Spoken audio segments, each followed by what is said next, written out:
Olá, sejam bem-vindos a mais um episódio do nosso programa A Melhor Família do Mundo. E aí, pessoal, tudo bem? Como é que vocês estão? Como é que passaram esses dias aí? Esse dia?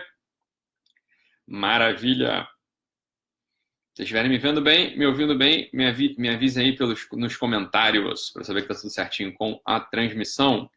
Ótimo! Pessoal entrando aí já ao vivo.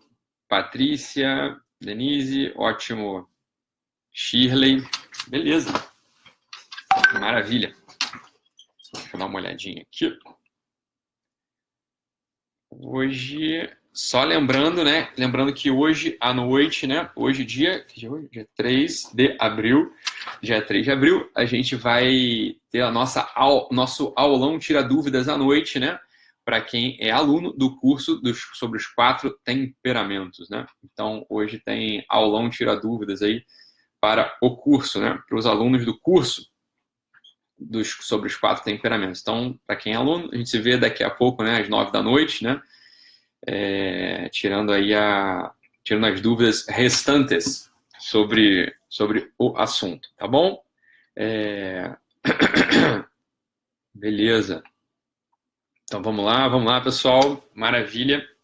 Todo mundo entrando aí, pessoal dizendo que está conseguindo ouvir bem, ver bem, que a transmissão está ótima. Fico feliz. Então, lembrando também do nosso telefone para vocês entrarem em contato comigo agora. Então, 21 99 388 9218. 21 99 388 9218. A gente tem um WhatsApp aí, então se vocês quiserem, já deixem salvo o nosso contato aí no WhatsApp de vocês para facilitar a interação. Tá bom, pessoal? Maravilha. Se quiser fazer uma ligação, tiver alguma dúvida, bater um papo, a hora é essa. Fiquem à vontade aí, tá bom? Beleza, deixa eu só botar aqui uma coisa, só carregar. Ótimo. Perfeito. Então, pessoal feliz aí que está ao vivo agora com a gente. Beleza. Boa, Du. Ótimo. Hoje, na transmissão de hoje, eu pensei, eu separei aqui um assunto só para completar a resposta a algumas dúvidas que foram aparecendo aí ao longo dessas semanas, né? Então, tanto por aqui ou lá pelo Instagram, enfim, algumas pessoas estavam querendo saber sobre esse assunto de hormônios, né? Porque eu tenho falado disso, né, em algum momento, e as pessoas ficam curiosas, né? Ficam querendo saber qual que é a relação, né? Qual que é a relação entre os hormônios, né? Ou a reposição hormonal, né? Ou a terapia de modulação hormonal, enfim, e a questão da psiquiatria, né? As pessoas têm curiosidade de saber isso, porque em geral, né, quando a gente fala em hormônio, a associação mais direta que vem na nossa cabeça, né, é com um endocrinologista, que vai tratar das doenças endocrinológicas, né? Então, as pessoas que têm diabetes, né? Diabetes tipo 1, diabetes tipo 2, né? São lesões no pâncreas, né? As pessoas vão procurar o endocrinologista, né? Porque o pâncreas é uma glândula, né? Um órgão, que é uma glândula responsável por produzir os hormônios endocrinológicos, né? Então, os hormônios que a gente está acostumado ali a ouvir sempre, né? Então, vai procurar naturalmente o endocrinologista. Ou, de repente, as pessoas têm algumas alterações hormonais, as mulheres, né, sobretudo, as mulheres, né, têm alterações hormonais ali que são relacionadas, né, ao final da menstruação, ou no ciclo, ou da vida inteira. As mulheres que entram na menopausa, né, vão ter alterações hormonais específicas, alterações hormonais que estão associadas justamente, né, à menopausa, esse período que vai acontecer com todas as mulheres, né? Então, como uma parte das mulheres vai acontecer a menopausa. Então, uma coisa é um acometimento clínico normal, né? Isso aí está esperado, né? Isso acontece. E, bem, a gente já está acostumado com esse tipo de alteração hormonal, a gente está acostumado a ouvir falar sobre isso, etc, etc. Então, são as duas especialidades médicas que, né, a gente mais tem associação direta com os hormônios, né? Que a gente faz a associação direta mais clara, né, com os hormônios. Então, é tanto, né, o endocrinologista quanto o ginecologista, né? São isso. Agora, acontece o seguinte, os hormônios, eles são responsáveis, nossos hormônios que circulam no nosso corpo, eles são responsáveis por todos os nossos processos, né? Então, sem hormônio circulando no nosso corpo, a gente não estaria vivo, né? Então, o hormônio é como se fosse um sinalizadorzinho, né? Que é produzido numa glândula, que é produzido num órgão e, bem, ele comunica algo sobre o status do nosso corpo, né? Sobre o status da nossa saúde, sobre o status da nossa função para outro órgão. Né? Então ele vai, um hormônio produzido no pâncreas, ele vai chegar até as células do corpo, fazendo com que, por exemplo, essas células possam absorver a glicose e a gente produzir, portanto, energia. Então veja, quando a gente fala em hormônio, a gente não está falando simplesmente de uma especialidade médica, a gente está falando de todas as funções necessárias para que a gente possa estar vivo. Né? Então essa é a ideia. Se a gente não tem, por exemplo, testosterona, né? Se homem e mulher, se não tem testosterona, uma série de atividades metabólicas, de atividades orgânicas não vão conseguir ser feitas. A gente não vai conseguir fazer uma série de atividades metabólicas. Né? A gente vai se sentir mais fraco, né? A gente vai ter menos proteção cardíaca, a gente não consegue ter o drive de energia, o próprio desejo sexual pode estar diminuído. Né? Então, veja, aqui a baixa testosterona, a gente já vê que já pega uma série de outras especialidades, né, médicas, se a gente quiser pensar desse modo. Então, o cardiologista, né, o psiquiatra, o urologista, né? Então, às vezes, queixas, por exemplo, de impotência, né? Ou então problemas cardíacos ou queixas cognitivas podem estar envolvidos com os hormônios, né? Podem estar envolvidos com os hormônios. Então, essa que é a ideia. Quando a gente fala de hormônio, como psiquiatra, você vê um psiquiatra falando de hormônio, a gente não tem que imaginar que ele está indo para outra especialidade. Então agora está pensando que é endocrinologista. Não tem nada a ver. O psiquiatra, por exemplo, que fala de hormônio, ele não vai tratar de doenças, né, das glândulas endócrinas. A gente não vai tratar de uma doença da paratireoide ou de uma doença da tireoide, não vai tratar de uma doença do pâncreas, a gente não vai tratar da doença endocrinológica. Isso realmente é a função, né, do endocrinologista, que estudou para tratar de modo mais preciso, né, de modo mais específico, sabe, conhecendo todas as nuances ali da doença, ele estudou para tratar das doenças das glândulas endocrinológicas. Então, quando a glândula ela tem uma falência, né, ou tem uma dificuldade, porque está sendo atacada de modo autoimune ou porque chegou no limite da sua capacidade de produção do tal hormônio, bem, quem que vai entrar em ação? O endocrinologista. É ele mesmo que vai entrar em ação. Agora, quando a gente vê, por exemplo, quando o psiquiatra, no meu caso, a gente vê uma pessoa que está, né, com queixa está ficando mais lenta de raciocínio, está ficando com mais dificuldade, né, de despertar na hora certa, está ficando com mais dificuldade de ganhar massa muscular e perder gordura, coisa que em tese não era, isso aqui não é uma queixa do psiquiatra, né? Quem está com dificuldade de ganhar massa muscular e perder gordura vai procurar ou o endócrino, ou o nutricionista, né? Ou o nutrólogo, ou o médico do esporte, em geral é isso que eles vão fazer. Mas, né, aqui na minha clínica, aqui na nossa prática do dia a dia, a gente vai vendo que tem esses sintomas associados. A pessoa às vezes está com uma dificuldade de raciocinar, a pessoa está com dificuldade de acordar na hora certa, a pessoa está com uma baixa de libido, às vezes o homem já não tem uma capacidade de ter a ereção, ou então, né, a mulher está com uma incapacidade, né, de ter a lubrificação, enfim, a gente vai vendo certas, né, um conjunto às vezes de sintomas, né, que vão aparecendo e, né, às vezes a gente tem a ideia de colocar tudo isso na grande caixa da depressão, né, na grande caixa da depressão, e muitas vezes vai ser depressão mesmo, mas outras vezes a gente não está diante de uma depressão, entendida como uma depressão clínica, que vai melhorar apenas com remédios, né, do sistema nervoso central, né, são nossos remédios aqui que a gente usa na prática psiquiátrica diariamente, né, os antidepressivos, né, um escitalopram da vida, uma fluoxetina da vida, né, uma venlafaxina da vida, uma desvenlafaxina, enfim, pode ser que uma parte desses sintomas até melhore quando a gente dá o tal do antidepressivo, mas às vezes uma outra parte desses sintomas, sobretudo os sintomas cognitivos, né, sobretudo os sintomas de verdadeiro aumento da disposição, né, aqueles sintomas de sarcopenia, ou seja, perda de massa muscular, ou os sintomas da libido, muitas vezes esses sintomas não melhoram apenas com, né, a entrada dos antidepressivos, e talvez você já tenha passado por isso, talvez não. E quando a gente vai fazer um pedido, né, quando a gente faz o pedido de um exame de sangue um pouquinho mais específico, quando a gente vai fazendo o perfil hormonal do paciente, né, a gente vai pedir a testosterona, os estrogênios, a gente vai pedir, né, o DEA, SHBG, a gente pede uma série de, né, a gente brinca assim, faz um raio-x ali do metabolismo do paciente. Muitas vezes a gente vê que ele está com uma carência, né? Ou está com uma carência, modo de dizer, não é assim que a gente fala, mas ele está com uma deficiência, né? Ou está com níveis baixos, por exemplo, de testosterona, ou está com níveis alterados, né, de LH, FSH, que são hormônios específicos, né, que estimulam, né, as glândulas gonadais, enfim, a gente vê que ele está com uma desregulação ali do perfil hormonal e que muitas vezes apenas a entrada do antidepressivo não vai dar conta de resolver aqueles sintomas do paciente. Muitas vezes a gente vai ter que olhar para todo o perfil hormonal do paciente e começar a fazer uma coisa que a gente chama de modulação hormonal, né? Pode ser que a gente precise entrar com outras drogas, com outras substâncias que não são tão difundidas assim para o imaginário, né? Todo mundo já ouviu falar do Rivotril, todo mundo já ouviu falar do diazepam, do lorazepam, né? A gente já talvez tome, talvez uma tia nossa tome, né? E as pessoas em geral não têm medo disso, né? Ou tem aquele medo assim, pode ser que eu fique viciado, mas se o médico passar, fica mais tranquilo, né? Mas é uma coisa que tem o seu estigma, mas todo mundo está mais ou menos acostumado. Já os hormônios, as pessoas morrem, em geral, as pessoas morrem de medo dos hormônios. As pessoas têm medo de ter câncer porque estão tomando hormônio, as pessoas têm medo de ficar com voz de pato, né? Porque estão tomando hormônio, as pessoas têm medo de cair o cabelo que estão tomando hormônio. Bem, alguns desses medos eles são justificáveis, né? Alguns desses medos eles têm uma razão de ser, sobretudo porque existe uma cultura de tomar hormônio, né? Que é uma cultura de tomar hormônio aqueles que frequentam a academia, né? Então tem aquela ideia da bomba, né? Então a pessoa que toma os bombados, né? O pessoal que vai para a academia, né? Fica fortão, fica saradão, fica saradona e vão tomando aí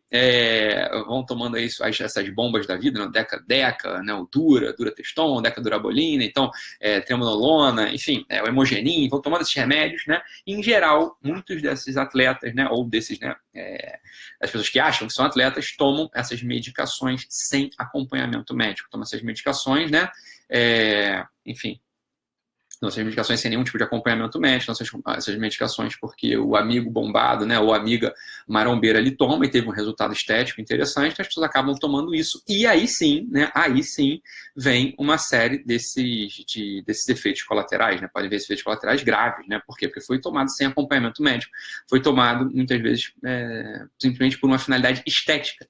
E quando a gente toma, né, quando as pessoas tomam esses hormônios só para uma finalidade estética, sem acompanhamento médico, aí a gente está dentro de uma coisa da gravidade. A gente está dentro da gravidade mesmo do quadro. Por quê? Porque a gente não sabe como é que está a função hepática, a gente não sabe, né, eles não sabem controlar os efeitos colaterais. Então imagina só que tem um jovem ali, 19, 20 anos, começou a tomar bomba na academia, começou a ter uma ginecomastia, começou a crescer o peitinho, né, de um homem, ele vai ficar desesperado, o que aconteceu, o que eu fiz? Aí pronto, aí começa a criar esse estigma diante dos hormônios, né, e muitas vezes, e esse estigma ele precisa ser demolido de algum modo. Por quê? Porque quando os hormônios eles são tomados, né, por indicação médica, esses hormônios eles são tomados porque o médico viu que existe uma disfunção e essa disfunção pode melhorar com os hormônios, bem, aí a gente consegue controlar quase todos os efeitos colaterais, a gente pode dar, né, o hormônio de modo muito preciso e muito específico. E sobretudo uma coisa, né? Existe um grande campo dos hormônios bioidênticos, né? São os hormônios que são hormônios semelhantes, muito semelhantes aos hormônios produzidos pelo nosso próprio corpo. E esses hormônios se diferenciam, né, dessas bombas aí que vendem na farmácia, entre aspas, as bombas, quando a gente fala, né, que vendem na farmácia, são hormônios sintéticos, né, muitas vezes. E eles são molecularmente muito diferentes dos hormônios produzidos pelo nosso corpo, podendo, então, produzir efeitos colaterais, né, mais graves, né? Então, essa aqui é a ideia. Então, essa é uma ideia geral, né, que eu queria passar para vocês no programa de hoje, é um programa de conscientização, né? Quando muitos de nós, assim, a gente tá se sentindo cansadão, não está acordando na hora, né? Tá tendo dificuldade para despertar, ou então está tendo dificuldade cognitiva, ou então está tendo um olhar diante da vida assim meio esquisito, as coisas talvez não façam muito mais sentido, a gente não tem aquele drive, aquela energia, né? Aquela boa disposição.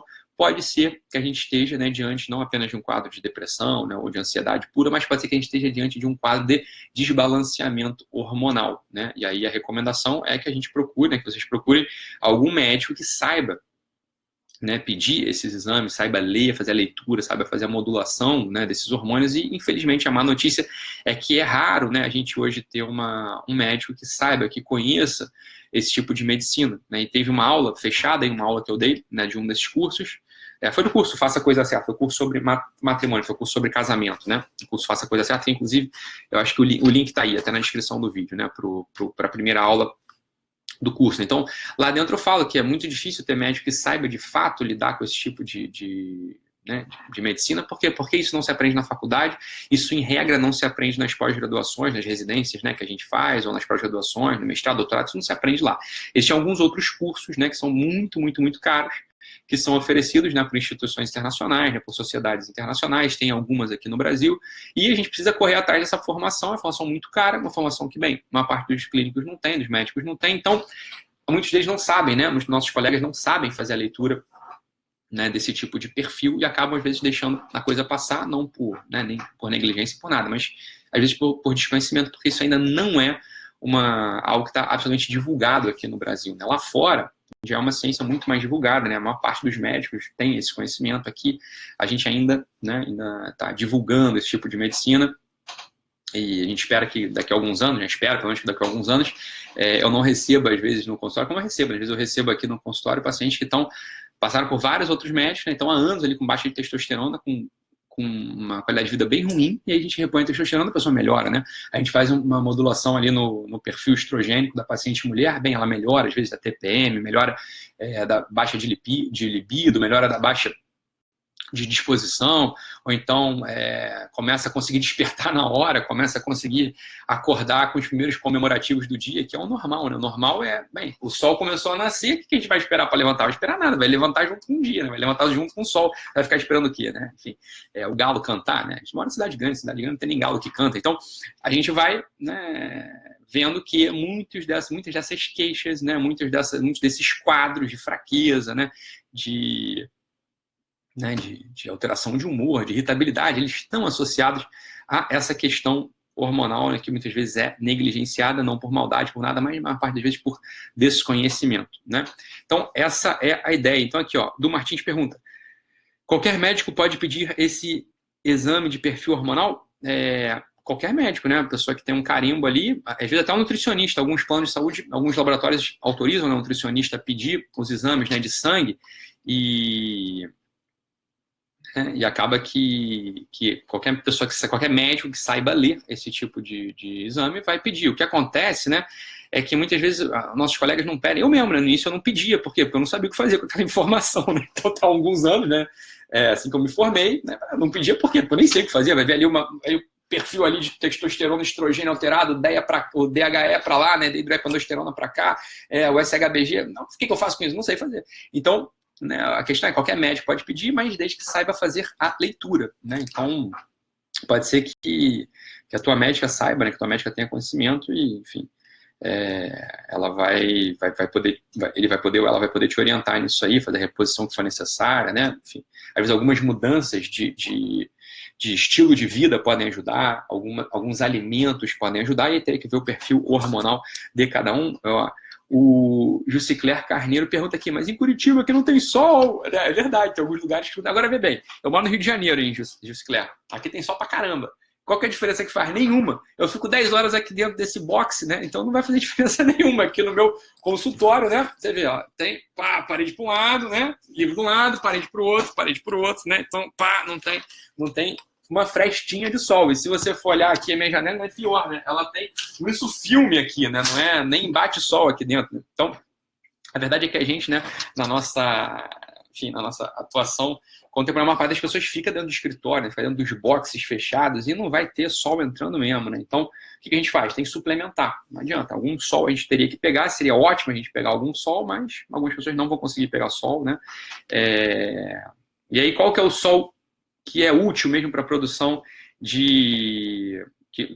o sol que é útil mesmo para a produção de vitamina D, né? Então é aquele sol que a gente não gosta de tomar, é o sol do meio-dia, né? 2 horas para cá e 2 horas para lá, né? De 10 às 2, esse é o sol. A gente tem que tomar ele por meia hora, pelo menos, em 80% do corpo, né? Então não adianta tomar o solzinho das 7, não adianta, vai adiantar menos tomar o sol das 7 da manhã ou o sol das 5 da tarde ali, que em geral é quando a gente, né, consegue pegar o sol, né? Essa que é a questão. Então, a gente tem uma dificuldade hoje de ter exposição ao sol. Quem pode, né, dar uma volta na rua na hora do almoço, mas essa aqui é a dificuldade, porque você vai dar uma volta na rua sem blusa? Não vai, né? Quem que vai fazer isso? Vai tirar a blusa, vai dar uma volta ali? Não tem como. Tem que estar com 80% do corpo exposto, né? Então, não vai dar para fazer. Aí vai precisar, na maior parte das vezes, vai precisar suplementar mesmo, gotinha de vitamina D, comprimido de vitamina D, né? Então, Essa que é a ideia. Claudiane Campos fala assim, ó, e quem está grávida como eu? Eu estou com baixa de energia total. Claudiane, o que você acha de eu convidar um amigaço meu, né, super competente, ginecologista e obstetra, para vir aqui dar uma entrevista para a gente aqui, para a gente poder fazer essas perguntas para ele, eu converso com ele. Acho que é uma boa ideia, hein? É uma boa ideia. Vamos falar com ele. Acho que ele topa aí vir aqui com a gente um dia, tirar dúvidas, bater um papo. De repente a gente faz até um programa que é um episódio mais extenso. Que tal? Vamos amadurecer essa ideia, Claudiane? Acho que é uma ótima, né? Essa tua pergunta é uma pergunta que é muito pertinente, né? E a grávida, como é que faz? E o período pós-parto? E ali o pré-parto? Como é que é essa história? Vamos trocar essa ideia? Vou convidar então o meu amigo Felipe Duarte, né? Gineco-obstetra, né? Muito competente, né? Enfim, acho uma boa ideia, né, Andresa? Vamos embora, vamos todo mundo aí. Bota aí hashtag Felipe Duarte, bota aí para ele se sentir pressionado pra gente chamar Felipe com I, né? O nome dele é Felipe com I, né? Vamos botar aí a nossa para ele já ver aí, para se sentir convidado aí para o nosso programa, né? Acho que vai ser muito bom, né? Ele vai adorar estar aqui, acredito que sim, né? Para trocar essa ideia com a gente, tá? O poeta também, Alessandro. O poeta eu já falei com ele. Ele acabou de ser contratado por uma editora super boa lá em São Paulo. Então ele está meio que dividindo o dia dele. Rio, São Paulo, Rio, São Paulo, Rio, São Paulo. Mas é mais desorganização minha, não é dele não. Ele já se mostrou absolutamente disponível para vir aqui para a gente também trocar uma ideia com a gente, falar sobre a poesia. Hugo Langoni também é outro que está convidado aí, vai vir aqui no nosso programa. Vamos começar a organizar aí as nossas agendas de entrevista. Vai ser bem legal, tá? Beleza. Bem, uma série de outras perguntas aí, né, que não vai dar para responder, porque a gente já bateu aqui, a gente já explodiu o nosso horário, mas o pessoal perguntou com filtro solar, sem filtro solar, tá, Bianca? Pegar sol sem filtro solar, e os meus amigos dermatologistas vão me matar, né? Mas são meia horinha, pessoal, pelo amor de Deus, né? Meia horinha de sol sem filtro solar não vai dar problema para ninguém, tá bom? Essa é a ideia. Vamos lá, amanhã nos vemos. Amanhã, para quem não é aluno do curso de 4 temperamentos, para quem é aluno do curso 4 temperamentos, daqui a pouquinho, 9 da noite, estamos juntos aí em mais uma aula ao vivo Tira Dúvidas. Tá bom, pessoal? Um abraço, fiquem com Deus e até amanhã.